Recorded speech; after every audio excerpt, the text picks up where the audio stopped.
Guys, here is the truth. Apple might have low-key solved the iPad as a laptop replacement problem when they released the MacBook Neo. And by releasing it into the world, they're answering something that we've all been collectively thinking for a long time, but no one's wanted to say it. Having a single device was never the answer. We all just kept pretending that it was. Now, by the end of today's video, you are gonna see your iPad much, much differently, and I think it's gonna change how you purchase your next device. Let's get into it. Now, if you're anything like me, you've lived this reality for years. You bought into the idea that the iPad could replace your laptop computer. You got the iPad Air, the iPad Pro, you bought the Magic Keyboard, the Apple Pencil, you did the whole kit and caboodle, and this almost worked. It legitimately almost worked. You were able to go anywhere, do anything. It even had cellular, which even made it way better. But the problem is that you had to jump through a bunch of hoops if you really wanted to do anything that was more advanced than iPadOS can really handle. Because there were just some things that the iPad, I don't think was designed to do. Apple didn't predict or didn't think through that people were gonna wanna use this as their actual laptop replacement. And then when they started outfitting this with their desktop class chips from the M1, the M2, the M3, and so on, it made it even more powerful and people got even more greedy. They wanted to do more than they possibly could with this device that ran a more restrictive or reductive operating system. And that wasn't happening.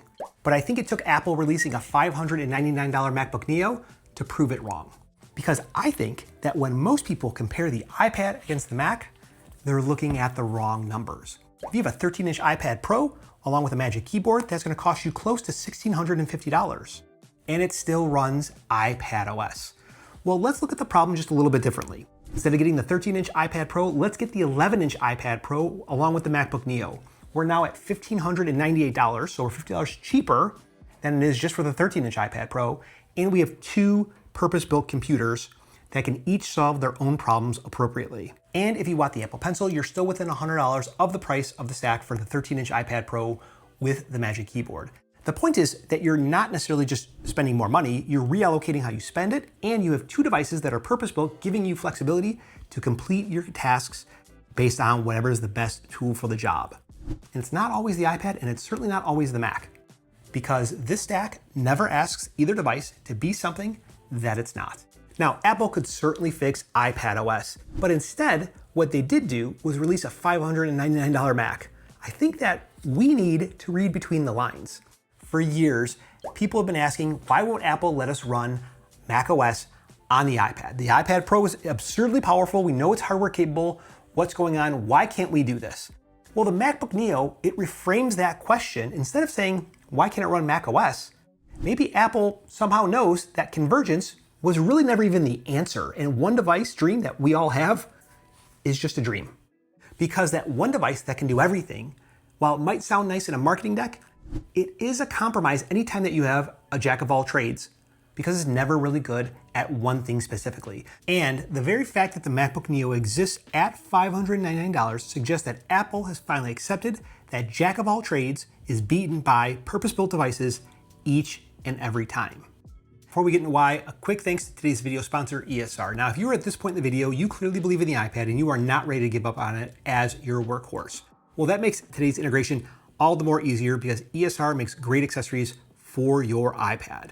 First, we have the ESR's Geo Digital Pencil. It's got Find My built-in, palm rejection, tilt sensitivity. Get a 20-minute charge will get you 12 hours. It does everything that the Apple Pencil does for a fraction of the price. So if the Apple Pencil is part of your workflow or you want to make it part of your workflow, the Geo Digital Pencil is your absolute go-to. Second is the ESR Shift Keyboard Case. It's available for the iPad Air, the iPad Pro, and this is actually pretty cool because it splits apart. So you have a case here on one side, you have a keyboard on another, it's Bluetooth, so it'll actually work while the keyboard is disconnected. And you get up to 32 feet of range, edge-to-edge trackpad, multiple angles to work in and draw in, and it's 20% lighter than other keyboard cases that are on the market. So if you want to use your iPad to accomplish real work, make sure you check out the ESR Shift Keyboard Case. Links to both products are in the video description. I want to thank ESR for sponsoring today's video. Now, where were we? Why is a purpose-built computer better than a general purpose or a jack-of-all-trades computer each and every time? Well, it's kind of like using a Ferrari to go get your groceries. You are going to look super cool in it. It's going to get the job done, but there are way better tools for the job that you could use than a Ferrari. I mean, arguably it's a Ferrari still, but you can use something better. Well, it's kind of like the way that we look at our iPads. We think of our iPads as being a jack of all trades, a Swiss Army knife. I can do anything with this device. And that's really not the case. So instead of looking at it that way, let's start processing it by context. And here's what I would suggest and what I use I'm very successful with. I look at tasks that are gonna be under 15 minutes. I'm gonna use my iPhone, no doubt. In line at a grocery store, it makes sense.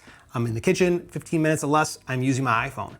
But between 15 and 60 minutes, I'm gonna be using my iPad because I know that is I'm setting time constraints around how I'm using my iPad. I'm on the couch, I'm in bed, I'm writing emails, I'm writing scripts. Those are all things that I do on my iPad. Anything more than 60 minutes, I'm going to use my Mac because that tool works best for that job because I have this big screen, I have all these other things here.